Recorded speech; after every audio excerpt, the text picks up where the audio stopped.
Good morning. Hey, BJ. Hi, guys. So, that is good coffee dough. Made from home. With plenty of sugar and sweet cream. My wife likes, like, coffee black. I'm like, oh, so gross. I like black coffee. But it's okay. I don't. So I'm not going to have black coffee.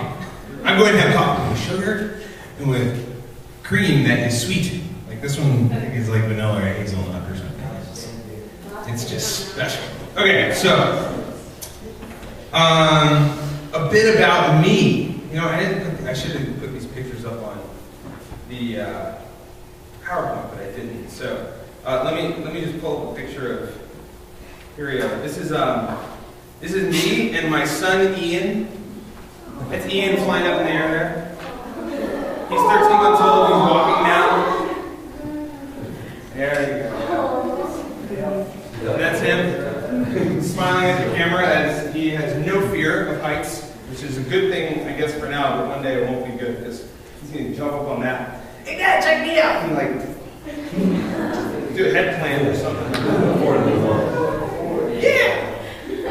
He has his claim to fame is that most babies roll over at somewhere like 3 months. When they're 3 months old, they can be on their, you know, they get belly time. They can be on their belly and they can then roll over. What they do is they try to do this and they try to get the arm over. And he rolled over at 6 weeks and we got it on video. Yeah, top boy. And this is, let's see here. This is me and Abraham Lincoln. We're hanging out. Yeah. See? And this is my wife. This is my wife and I at the beach. We're on vacation. We had just found out that Ian was coming along. She was just slightly pregnant then. So we're like, we're going to the beach because it's going to be about 25 years before it's just the two of us again. All right. So, well, you know. They're around for about 18 years. You might have a few, so. Oh, yeah. Got to bring them down to bed, but you get them too early. That or you can just give all the kids to, you know, my parents. But that's another story. Anyways, so I have a secret talent that actually, like, I don't even think like Pastor Tuck or Jenna knows that I have. And I want to tell you guys about this secret talent that I have. Can I tell you about it? Okay. I learned this talent when I was younger, and it involves a prop of some sort. So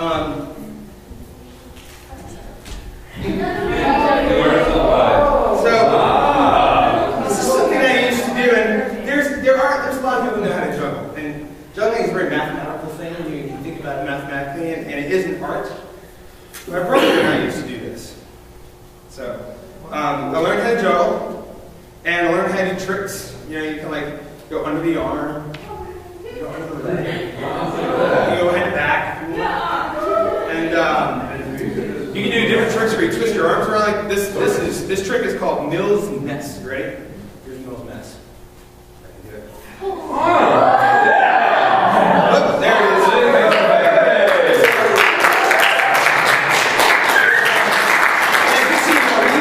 Cartoon, the cartoon does this, does this, or they do it in a circle. That is not a juggle. Okay? Just so you know, that's called a shower. It's not technically a juggle. To juggle is to cross the objects between your hands and not do it in a circle like this. It's just a cheap way for the artist to make it look like the clown is juggling. But this is called a shower, not a juggle, just so you guys know. So now you guys learned something this morning. Is that good? Yeah. Sometimes it gets stuck. Oh. Wait a minute. Obviously, I don't do this much anymore, but there you get stuck. And back in. Okay. Oh. Yeah, we're going to tell you don't do this much.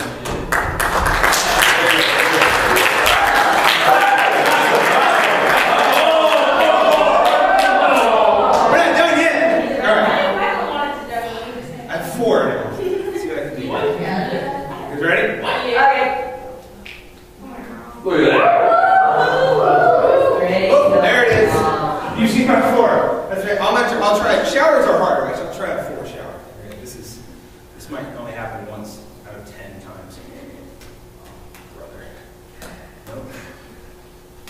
first one doesn't go, the rest will.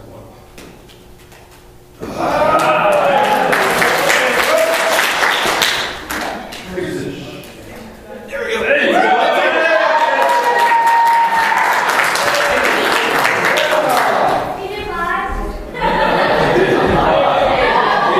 And that's where my story continues. No, I can't do 5. No, 7. 9. 39. 99. There is, my brother and I used to go to, my brother is Jesse. He's older than me, he's only 17 months older than me, so it's just slightly older. So what that means is that our friends were kind of the same as we grew up, right? So like I had a friend come over, the friend would be my age, but because Jesse was there, then they would start hanging out together, and then I would be like the kid left in the corner not playing the game anymore because my friend wanted to hang out with the older cool guy, you know. So it was tough having a brother who was just slightly older than me. The other tough part is that, well, and I want to go into that. I have a video, and I don't know if you guys have ever heard of Jesse the Juggler. Has anyone ever heard of Jesse the Juggler? Around Richmond? Yeah? That's wrong. Jesse the Juggler. The Jesse the Juggler. Heard of it. Play that video we got here. Let's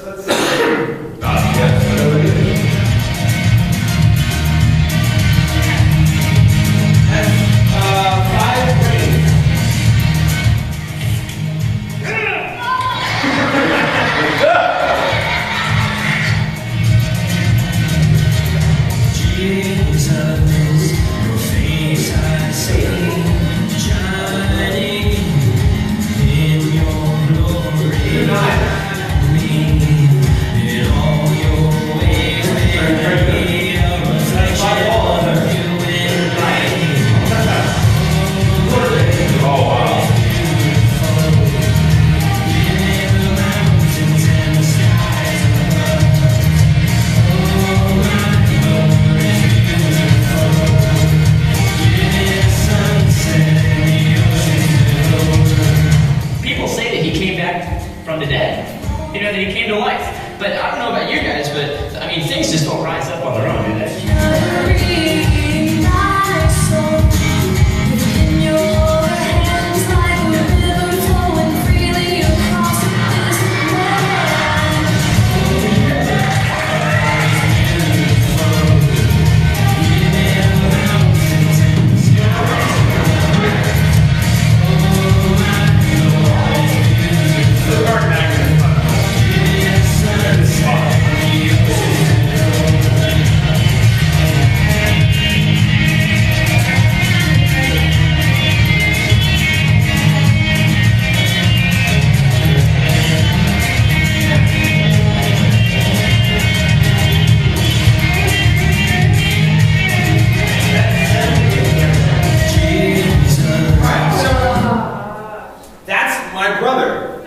No. That's my older brother. That's Jesse Joyner. He is Jesse the Juggler. He travels around the country and he does retreats like this year-round. And that is his job. He gets to run around and throw objects at people. And get paid for it. He did have torches there. And by the way, in high school, we did juggle torches together. We can pass objects, and we did learn how to do that without ever burning ourselves, which is good. And my dad would even stand in between us, and we'd pass around him. So, my brother is Jesse the Juggler, and that's what I grew up with as the older brother, is that I learned how to juggle because Jesse was juggling. That's what he did. Even before that, when we were younger, when Jesse played soccer, I played soccer. When Jesse played baseball, I played baseball. Let me tell you about baseball for a second. When you play baseball, there are certain positions that are necessary there are certain skills that are necessary for certain positions. First base is an odd position. It's a very busy place. The ball often gets thrown there. The runner goes there first, because it's first base, right? So there's a lot of action going on at first base. The odd thing with first base is, follow me here, some of you might know this, but for those of you who don't know how baseball works, if I'm right-handed, what hand do I catch the ball with? My left hand. It's in my left hand here, right? So if I'm playing a game, home plate's over there, this is first base. Should I be standing like this to catch the ball? No. No, I need to be standing like this, right? What is that? Where does that put my back? Play. Puts my back to the player, and that's not good. That's very bad. That means I'm facing right field where nothing happens. That's where I got put, in right field. That's where that's where nothing happens. That's right field. So if you're a lefty, which my brother is a lefty, you catch with your right hand. That means that you can stand facing the player and catch with your right hand. Not only that, but he was tall, lanky, and he could do the splits. What that meant was, any person in the field could throw the wildest ball at him and he would catch it. It means he could reach up and catch it, he could reach out and catch it, and if it was short, he could do the splits. He could keep one foot on the back, because you gotta have your foot on the back, and he could throw that foot out and he could catch that ball. And when I played baseball, I was in right field. Picking the dandelions, playing my fingers, throwing them out. I was not good at baseball. I played because Jesse played. I was okay at soccer, but I was playing because Jesse was playing. And I learned how to juggle, and I was good. I mean, I can juggle 4 objects. I mean, it's pretty good. But some of you say, can you juggle 7? I can't, but he can. Yeah, I actually saw him juggle 9 hacky sacks once. Wow. He can do it. He's done 9. He can do 5 clubs. You know, the bowling pin looking things? Oh, yeah. It's called clubs. He was doing 5. There are not many people in the world that can do 5 for more than 10 minutes than he can. I think he's done it for like 15 minutes, like constantly without dropping. And there's a very small number of people in the world that can do that. So he's got a really special talent. Because he was so close to me in age, I followed him and did everything he did. If Jesse did it, I did it. He was the person I followed. He was my older brother. Now, when it came to me being 15, 16, and he graduated from high school, where did he go? He went to college. Did he go to college in Richmond? No. He went to Indiana. He went far, far away. He went to Taylor University. And I rode with my dad and Jesse, and we took him out there, and we put him in his dorm room, and we left him there. And then we came home. And all of a sudden, I was home, and it wasn't even a light that hit me. I didn't know what to do. Like, I was at home by myself. My older sister, who's older than both Jesse and I, she had already gone to college. She was already at college. Suddenly, it was just me in the house with my parents, and I didn't know what was going on. I had no one to follow. This very odd feeling happening within me, and I started realizing that, like, oh my gosh, I've been following Jesse my whole life. I've been doing everything he's been doing, and I haven't been doing anything I want to do. I haven't taken that time to figure that out. So I went up to the attic, and I found a guitar that I never touched, that I knew was there, but I picked it up, and it had 1 string on it. Guitar is supposed to have 6 strings. It had 1 string on it. It was the high E string. And I learned how to play some Muppet Sesame Street song on 1 string. I just kind of picked it up. And I was like, yeah, that sounds kind of cool. I can figure it out. And I started just kind of figuring it out within like a day or two, just kind of picking on that 1 string. My dad was like, well, I guess we should put some strings on the guitar and see if PJ wants to try to play it. So I put some strings on it. And within like 3 weeks, I was playing songs. I was just strumming away. I had tons of chords. It was like I already knew how to play guitar. It just kind of happened. I had no problem learning it. So my parents took me to the guitar store and they said, okay, we're gonna purchase a guitar and you're gonna pay us back. You're gonna pay us this much each month. So you pick the guitar you want, but you know that you have to pay us back from month to month. So the price is determining how long you want to be paying this off. So I had to be very careful about it. I looked around and I found it was really cool looking. It was black and it like faded in green. This acoustic guitar, you could plug it in so you could like play with the sound system. And it just looked awesome. It was really cool. So I picked it. And on the ride home, my parents said, you know what, you did a really good job picking your guitar and we want you to keep it. We don't want you to pay us at all. This is yours. And I went home and cried. I was like, oh, so I went home and I played that thing to death. I would sit in school, instead of listening to the teacher, I was thinking about chords. And I was like, oh, that's a good chord, yeah. Okay. I'm just in my mind, literally thinking this. I'm like, this is a cool chord. And I'm supposed to be learning science, you know. But that was where I was. That was what I did. I was learning guitar and nothing else at the time. And I took this fast track to playing guitar, and the youth pastor at the church that I was going to let me play along with him, and within a few months he let me like lead worship and try that, and it just came naturally to me. It was just something that worked within me, and I loved it, and it was my passion. So I'll tell you the whole story in that there's lots of things that happen to me in my life, but one of the testimonies that I have is my realization of who God made me to be, and not who God made my brother to be. My brother found his niche. It wasn't baseball. He was good at it, but he didn't continue doing it. Once he got to high school, he stopped doing that and really focused on juggling.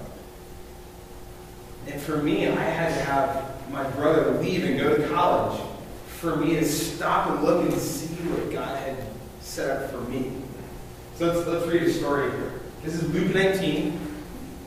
I'm not sure what version of the Bible this is, but if you guys know it, you can keep saying it. It says, Zacchaeus was a wee little man. A wee little man was he. You guys know this? There's a song. He climbed up in sycamore tree to see what he could see. Okay, yeah, that's actually not scripture, that's a song. But you guys have the story, right? Okay, Luke 19. Jesus entered Jericho, was passing through. A man was there by the name of Zacchaeus. He was a chief tax collector and was wealthy. Pause. Chief tax collector. You guys know what that means? He wasn't just a tax collector. He oversaw the tax collectors, and he had a lot of money. Here's the deal. In the time of Jesus, Rome was in control of Jerusalem. So if you walked around, they didn't have police officers, they had Roman soldiers. Roman soldiers didn't carry badges and guns, and they didn't have tickets to write you up with. If you did something wrong, like for instance, if a Roman soldier had to carry something from one place to another and he didn't want to carry it, he could take anybody he wanted. Anybody, no matter what they were doing, pick them up and say, carry this for the next mile. And if you don't, he'll kill you. No kidding. He has a sword and a spear. He will kill you if you don't do it. So no matter how old, young, doesn't matter what, it doesn't matter if you're about to get married. If he says, pick this pack up and carry it for the next mile, you have to do it. That was the law. Zacchaeus was he tall or short? Short. He was a wee little man. It was, but he was, being a tax collector, he was responsible to Rome. So he would sit there at his table and people would come to him and they would pay their taxes. And Rome had a certain number that they knew that they wanted to take from the tax collector. The tax collector knew he could take whatever he wants in person so that he could keep a little bit for himself. And that's what all the tax collectors did. And the reason why they could do that is because they're sitting at the table with 2 Roman guards right on each shoulder. So if anyone argues with the tax collector, Roman soldier, sword. So they could have, the tax collectors could have anything they wanted. And they would take money from people. So tax collectors were one of the most hated groups of people in Jerusalem at the time of Jesus. So, when this was written, when Luke wrote this, people knew that. People knew chief tax collector, nobody likes this guy. And he's rich, nobody likes him. He's got no friends. So verse 3, he wanted to see who Jesus was. Zacchaeus was curious. The short guy who had tons of money was curious to know who Jesus was. But because he was short, he could not see over the crowd. So he ran ahead and climbed a sycamore fig tree to see him, since Jesus was coming that way. When Jesus reached the spot, he looked up and said to him, Zacchaeus, come down immediately. I must stay at your house today. Pause. Whenever I read this as a kid, I thought of Jesus walking into this big area, there's crowds everywhere, and there's this tree off in the distance, and he sees Zacchaeus, and he yells at him and says, Zacchaeus, I'm coming to your house. That's what I imagined. But after I read it a few times, it says, Jesus reached the spot, looked up, and said to him, he said to him specifically, he wasn't projecting this for everyone to hear, he wanted to go straight up to Zacchaeus personally. He wouldn't walk up to him and treat him. Zacchaeus, come on down, I'm going to dinner at your house tonight. That's how I imagine it was. It was very personal. It was very one-on-one. You and me, Zacchaeus, we're going to have dinner. We're going to eat. We're going to talk. We're going to laugh. We're going to cry. We're going to have a lot of fun. We're going to eat dinner at your house tonight. And I even imagine people maybe this far away weren't quite sure what was happening. You know, maybe they couldn't hear Jesus, and they were like, why is he talking to Zacchaeus? And then they see this developing story of like, Jesus is following Zacchaeus to his house. Is he going to eat dinner there? My goodness, what is he doing going to Zacchaeus' house? So he came down at once and welcomed him gladly. It's a really important verse I want you guys to remember. So he came down from the sycamore tree at once and welcomed him gladly. It's very important. Let's move on. All the people saw this and began to mutter, has he gone to be the guest of the sinner? Okay, another pause. The people asked this question, has he gone to be the guest of a sinner? What's wrong with that question? We're all sinners. If you went to anyone's house, you would have gone to the house of a sinner. It's not just a tax collector, it's anybody. You could have said that about anybody in Jerusalem if he had chosen to go to their house. If he had chosen to go to Peter's house to have dinner, you could have said Jesus was going to the house of the sinner. And yet these people are judging this tax collector because he's extra bad. He has no friends. So the people say, has he gone to be the guest of the sinner? But Zacchaeus stood up and said to the Lord, Lord, look, here now I give half of my possessions to the poor, and if I have cheated anybody out of anything, I will pay back 4 times the amount. Jesus said to him, today salvation has come to this house, because this man too is a son of Abraham. For the Son of Man came to seek and to save the lost. There's a copy.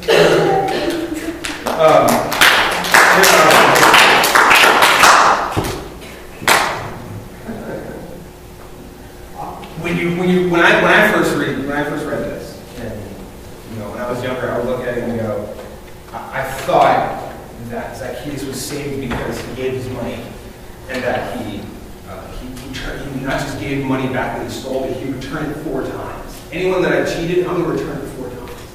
And I thought that was why he was saved. And I now realize, looking at it, that was merely a response to the salvation coming to Zacchaeus' house. It wasn't what saved him. It was just a response. It was just, I'm overwhelmed by Jesus coming into my own home right now. This is what I should do. This is what I feel like I'm being called and pressed to do. I need to return. This is the right thing to do. I'm going to return this. And I'm going to pay back 4-fold anyone that I cheated as a response of the salvation coming into his house. Jesus said to him, today salvation has come into this house because this man too is the son of Abraham.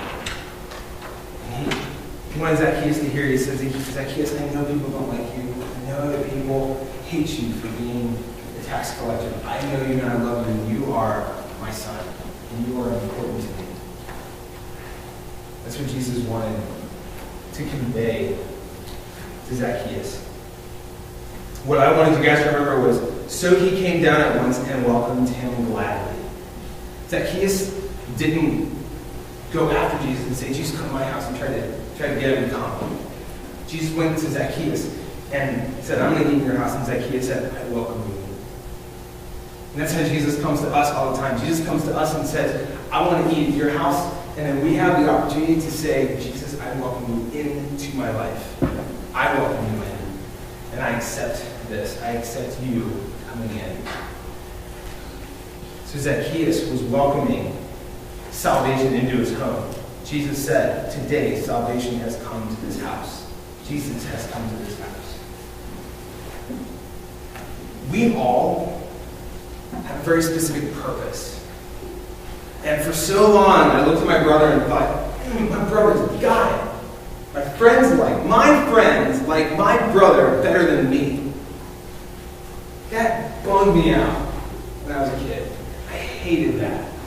I was always that third wheel. When my friend came to play at our house, I ended up playing with my brother. And I felt left out. My brother got really good at juggling. He can juggle 9 objects. I can juggle 4. My brother was better at that. My brother was was better at baseball, he was better at soccer, he was better at everything that we did when we were kids. We played Monopoly, he's the one who finished with all the money, not me. But that's not what Jesus had for me. Jesus didn't have juggling for me. It's cool, fun, talent, and yes, it is a talent, and I recognize the gift that God has given me and the extent that I have learned it. But that's not what really God had set out for BJ. God set out worship music for BJ. Music. That's what he set out for me. It wasn't all these things that Jess was doing. I was looking in the wrong direction, looking in the wrong place. Zacchaeus had been lost. He had been looking into money and looking into all these things that didn't bring him satisfaction, and he was lonely. He had no friends. Tax collectors didn't really have friends. The only friends they had were probably the other tax collectors. Maybe some family members that were willing to stick around. But Jesus found a friend. Zacchaeus found a friend. Jesus came to him and said, I love you. I have a purpose for you. I want you to change. And I'm going to come and eat at your house. And that's super important. Eating is a huge deal. It says that I accept you. That's what that's what eating at a table says when you come to someone's house. It's very important. I want you guys to know God has a very specific purpose for you. And you're young. You guys have a long life ahead of you. And you may not see it yet. I didn't see it until I was 15. Some people don't see it until they're 30. Some people see it when they're 10. And it works. But God has a specific purpose for you. And it's no better or worse than anyone else in this room or anyone else that you can see. Just because Jesse has YouTube videos that has thousands of hits on it that people watch all the time, doesn't mean that he's any better than me playing guitar or than someone who is called to be a tax collector. An honest tax collector.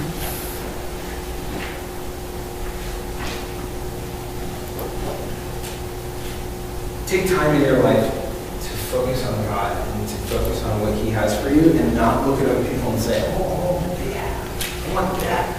See, that's theirs. That's what God has for them. Look and seek God for the things that He has set out for you specifically, personally. And I promise you, they're so much better and so much greater than what you see in someone else.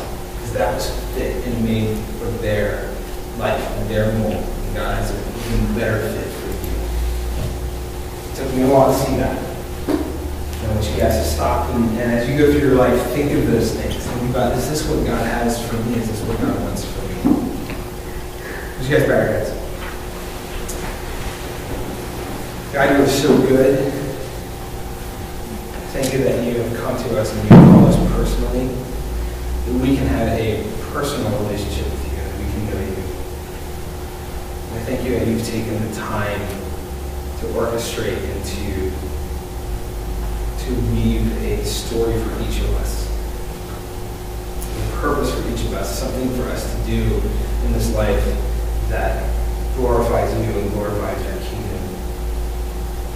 Help us to see those things. Help us to see the things that you have made for us, not for other people, but for us.